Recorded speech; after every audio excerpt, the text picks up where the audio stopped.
আমাদের জন্য একজন প্রতিনিধি আপনি নিযুক্ত করে দেন, যেই প্রতিনিধি আমাদের কাজকামগুলো করবে, আমাদেরকে ইসলামের পথে পরিচালিত করবে, ইসলামের শাসন হিমস নগরীর মধ্যে কায়েম করবে।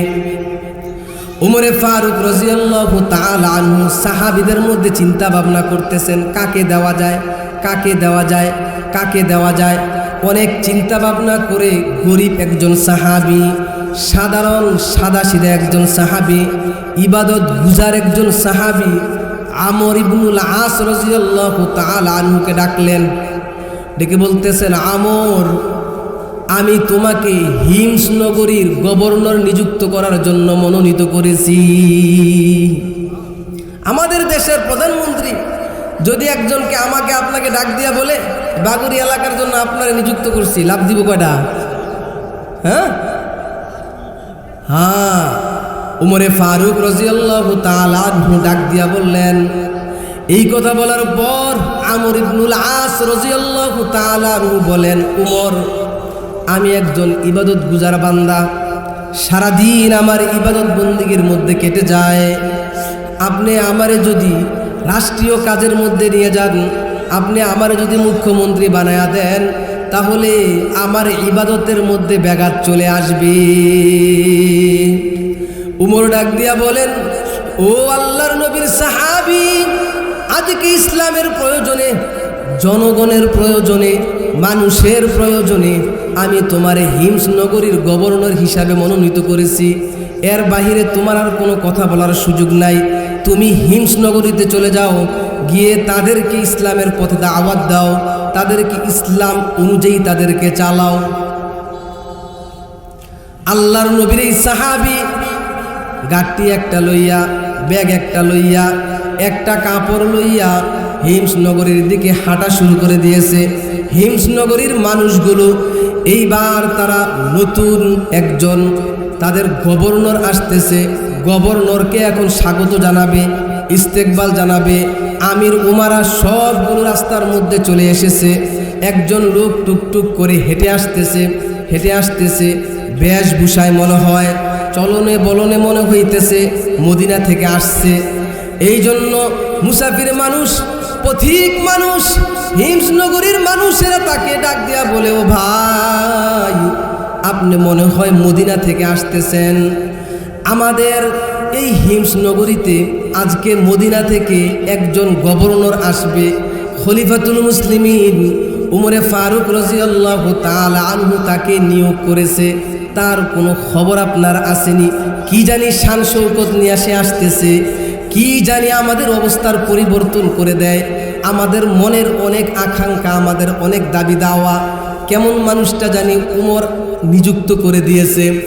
এই কথা শোনার পর চক্ষু দুইটাকে জমিনের দিকে দিয়া মাটির দিকে তাকাইয়া ওই আমর ইবনুল আস বলতেছেন, তোমাদের আর কোনো নতুন গভর্নর আসবে না, তোমরা যার অপেক্ষায় আছো সে হিমস নগরীতে চলে এসেছে। একদিন যায়, 2 দিন যায়, 3 দিন যায়, 3 মাস পর এইবার 10-12 জন মিলে একটা চিঠি লিখেছে উমরের কাছে। চিঠির ভিতরে গভর্নরের বিরুদ্ধে 3টা অভিযোগ। কয়টা অভিযোগ? 3টা দোষ লেখা চিঠির মধ্যে। হিমস নগরীর গভর্নর 3টা দোষ লেখা চিঠির মধ্যে উমরের কাছে পাঠায়া দিছে সিলসাপ্পর দিয়া। উমরে ফারুক রাদিয়াল্লাহু তাআলা আনহু চিঠি খুলছেন। চিঠি খুলে চিঠি পড়ার পরে দেখতেছে 3টা দোষ। চিন্তা করতেছে, আমি একজন ইবাদত গুজার বান্দারে পাঠাইলাম, একজন সাহাবীরে পাঠাইলাম। হিমস নগরীর মানুষেরা অনেক আশা আকাঙ্ক্ষা করে আমার কাছে এসেছে, তাদের জন্য আমি একজন ইবাদত গুজার বান্দারে আমি পাঠাইছি। আমাদের দেশে কি হয়, প্রতিনিধি নিয়োগ দেয় কিভাবে? টাকা আছে, ক্ষমতা আছে, দাপট দেখাইতে পারে, সেই মানুষগুলোরে প্রতিনিধি নিয়োগ দেয়। জনগণের সেবা না কইরা জনগণরে আরো যত পারে যাইতে ধরে। ঠিক নি বলেন? আসতে কইেন, এখনো তো ভয় পান আপনারা? এখনো কি আপনাদের মনে ভয় আছে? ভয়ের কিছু নাই, আগেও নাই এখনো নাই। সত্য যেই কথা, কোরআন হাদিসের যেই কথা, সাহাবীদের যেই আমল আমাদেরকে দেখায়া গেছে, সেগুলো আমাদের কি করতে হবে?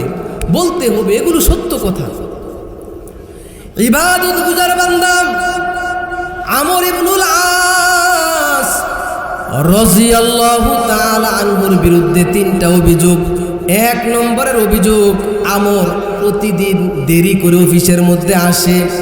2 নম্বরের অভিযোগ, না হয় প্রতিদিন দেরি করে আসলো, 15-20 দিন পরে একদিন এমন হয় ওই দিন আমর অফিসের মধ্যেই আসে না। দিনের বেলায় জনগণের খেদমত করে, ঠিক আছে, কিন্তু রাতের বেলায় আমরা জনগণ আমর ইবনুল আসকে পাই না। 3টা অভিযোগ, বিশাল বড় বড় 3 অভিযোগ। দুর্নীতির অভিযোগ দিচ্ছে, টাকা পয়সা মাইরা বিদেশ পালাই গেছে এমন অভিযোগ দিচ্ছে, কোটি কোটি টাকা, হাজার হাজার কোটি টাকা খাইয়া বাংলাদেশে ফাঁকা কইরা বিদেশ পালাই গেছে এমন হচ্ছে। অত বড় বেহায়া, নির্লজ্জ। আবার ইয়ার মধ্যে আইসা বলে আমার দারোয়ান পিওনে 400 কোটি টাকার মালিক হয়ে গেছে। পিওনে কত কোটি টাকার মালিক হয়ে গেছে? এমন কোনো অভিযোগ না বাবা, ভালো করে বুঝেন। কষ্টের কথা বলতেছি, এই ওয়াজগুলো সবাইকে শোনানো দরকার। একজন মানুষ শুনেও যদি তার ভিতরের ঈমান জ্বলে ওঠে, একজন মানুষও যদি তার ভিতরে পরিবর্তন নিয়ে আসতে পারে। আমাদের কোনো কিছুর মধ্যে লোভ নাই। আমাদের লোভ, আমাদের চাহিদা হইল প্রত্যেকটা মানুষকে নিয়ে আমরা জান্নাতে যাই। এটাই আমাদের চাহিদা। আমাদের চাহিদা হইল প্রত্যেকটা মানুষকে নিয়ে আমরা কোথায় যাই? জান্নাতে যাই। আপনি অপরাধ করতেছেন, আপনি শয়তানের ধোঁকায় পড়ে অপরাধ করতেছেন। আমরা চাই এই অপরাধ, এই শয়তানিটা আপনার থেকে বন্ধ হয়ে আপনি জান্নাতি মানুষ হয়ে যান। ও বাবা, হিমসের গভর্নরের বিরুদ্ধে 3টা অভিযোগ। 1 নম্বরের অভিযোগ, হিমসের গভর্নর প্রতিদিন একটু দেরি করে অফিসে আসে। 2 নম্বরের অভিযোগ, 15-20 দিন পর পরে একদিন এমন হয় যেই দিন হিমসের গভর্নর অফিস করতে আসে না। 3 নম্বরের অভিযোগ, দিনের বেলায় তো আমরা গভর্নরের কাছ থেকে পাই, কিন্তু রাতের বেলায় আমরা গভর্নরে আর খুঁজে পাই না। 3 অভিযোগ নিয়ে উমরের কাছে বিচার। উমর এইবার হিমসের গভর্নরের কাছে চিঠি পাঠাইছে, নোটিশ পাঠাইছে, তুমি কোথায় আসো, কিভাবে আসো, তাড়াতাড়ি মসজিদে নববীর মধ্যে চলে আসো, তোমার বিরুদ্ধে বড় অভিযোগ আছে। আর উমর চিন্তা করতেছে, কিরে, একজন সহজ সরল মানুষ, দরিদ্র মানুষ, একজন সাধারণ মানুষ, ইবাদত গুজার মানুষরে আমি গভর্নর বানাইয়া পাঠাইলাম, কি ব্যাপার? আমের ইবনুল আসের গাঁটটা কি মোটা হয়ে গেল নাকি? সে কি অনেক টাকা পয়সার মালিক হয়ে গেল নাকি? তার ব্যাপারে এত বড় বড় অভিযোগগুলো আসলো। আমর ইবনুল আস ওই ছোট্ট একটা পুটলি লইয়া, যেই পুটলি লইয়া গভর্নরের কাজের মধ্যে গেছে, ওই পুটলি লইয়া হেঁটে হেঁটে, পায়ে পায়ে হেঁটে হেঁটে করে করে মসজিদের নববীর মধ্যে এসে বসে গেছেন। পাশে বড় বড় সাহাবীরা বসা, প্রধান বিচারক বসা। উমরে ফারুক রাদিয়াল্লাহু তাআলা আনহু চিঠি খুলে বলতেছে, জনগণকে ডাকছে, হিমস নগরীর জনগণ এবং যার বিরুদ্ধে অভিযোগ গভর্নর, তাদেরকে নিয়ে বসছে, চিঠি দেখাইছে, তোমার বিরুদ্ধে তোমার জনগণ এই বিষয়গুলো তোমার বিরুদ্ধে অভিযোগ করেছে। সত্য হইলে তুমি বলবা সত্য, মিথ্যা হইলেও তুমি বলবা মিথ্যা। যদি সত্য হয়ে থাকে এখানে বসে জনগণের সামনে তুমি আর কারণ দর্শাইতে হবে।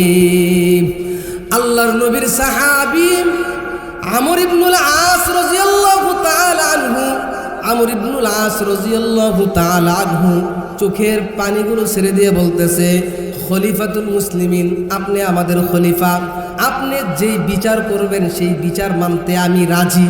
কি অভিযোগ সেগুলো বলেন। 1 নম্বরের অভিযোগ, তুমি প্রতিদিন অফিসের মধ্যে দেরি করে যাও। 2 নম্বরের অভিযোগ, তুমি 15-20 দিন পর পরে একদিন তুমি অফিস করো না। 3 নম্বরের অভিযোগ, দিনের বেলায় যদিও তোমাকে আমরা পাই, রাতের বেলায় তোমাকে জনগণ খুঁজে পায় না। আমর ইবনুল আস রাদিয়াল্লাহু তাআলা আনহু চোখের পানিগুলো ছেড়ে দিয়ে কান্না করে আর বলে, উমর, আপনি খলিফাতুল মুসলিমিন, আইনের বেলায় আপনি বড় কঠোর। 1 নম্বরের যে অভিযোগ এসেছে সেই অভিযোগের জবাব, ও খলিফাতুল মুসলিমিন, আমি প্রতিদিন অফিসের মধ্যে একটু দেরি করে যাই, কথা ঠিক আছে? কথা মিথ্যা না। বলে কারণ কি? কারণ আমার ঘরে সন্তান আছে, সন্তান সন্ততি আছে, আমার বিবি বাচ্চা আছে, আমার ঘরে আলাদা কোনো খাদেম নাই, আমার ঘরে আলাদা কোনো সরকারি কর্মচারী নাই, আমার সন্তান সন্ততি বেশি, তাদেরকে আমার স্ত্রী একা সব কিছু গুছাইয়া দিতে পারে না। আমার সন্তান সন্ততিদেরকে আমার স্ত্রী দেখে, অথবা আমি আমার সন্তান সন্ততিদেরকে দেখি, দেখার পরে ঘরের খাবার দাবারের যে কাজ আমার স্ত্রী করে অথবা আমি করি, এগুলো গুছাইয়া সামলাইয়া আস্তে আস্তে আমার অফিসে দেরি হয়ে যায়। ও খলিফাতুল মুসলিমিন, দ্বিতীয় যেই অভিযোগ আমার বিরুদ্ধে দায়ের করা হয়েছে, 15 দিন 20 দিন চলে যাওয়ার পরে আমি 15 দিন 20 দিন পরে আমি দেরি করে একদিন অফিস করি না, এটাও ঠিক। বলে কেন? খলিফাতুল মুসলিমিন শোনেন, কারণ আমার গায়ে যে জামাটা দেখছেন, যেই দিন আমি হিমস নগরীতে গিয়েছিলাম ওই দিনও আমি এই জামাটা পরেছি, আজকে যখন ফিরে এসেছি আজকেও আমি এই জামাটা পরে এসেছি। আমার দ্বিতীয় আরেকটা জামা নাই, দ্বিতীয় আরেকটা আমার জামা নাই। 15 দিন 20 দিন এই জামা পরে আমি অফিস করি। অফিস করার পর 15 দিন 20 দিন পরে আমি এই জামাটাকে ধুয়ে দেই। ধুয়ে দিলে এই জামাটা শুকানো পর্যন্ত আমি আর কিছুই পরতে পারি না। ওমর, আরেকটা আমার ব্যাপারে অভিযোগ, দিনের বেলায় জনগণ আমারে পায়, রাতের বেলায় আমার জনগণ পায় না। আমি খলিফা হওয়ার আগে, গভর্নর হওয়ার আগে দিনে রাতে মিলাইয়া আমি আল্লাহর ইবাদত করতাম। যেই দিন আপনি আমারে এই দায়িত্ব দিয়েছেন, বড় দায়িত্ব দিয়েছেন, ওই দিন আমি নিয়ত করেছি দিনের বেলায় সারাদিন আমি জনগণের খেদমত করব, জনগণের সেবা করব। আর যখন রাত্র গভীর হয়ে যাবে, আর যখন রাত হয়ে যাবে, দিনের বেলায় হয়তো আমি আল্লাহ রব্বুল আলামিনকে মোহাব্বত করে ভালোবেসে ওইভাবে ডাকার আর সময় পাইব না, আল্লাহর সৃষ্টির খেদমত করব। আর রাত হইলে আমি আমার আল্লাহ রব্বুল আলামিনের ইবাদতের মধ্যে নিমজ্জিত হয়ে যাই। দুনিয়া মে হো দুনিয়া কা তলব গার নেহি হো, দুনিয়া মে হো দুনিয়া কা তলব গার নেহি হো, बाजार से गुजरा हूँ खरीदार नहीं हो, बाजार से गुजरा हूँ खरीदार नहीं हो। আল্লাহু আকবার। এই ছিল আমাদের সাহাবীদের জীবন, এই ছিল আমাদের নেতাদের জীবন। তারা এত আল্লাহ রব্বুল আলামিনকে ভয় পাইতেন, কোনো রকমের দুর্নীতি করা, কোনো রকমের নিজের জীবনের ভিতরেও গুনাহকে প্রশ্রয় দেওয়ার সুযোগ ছিল। এজন্য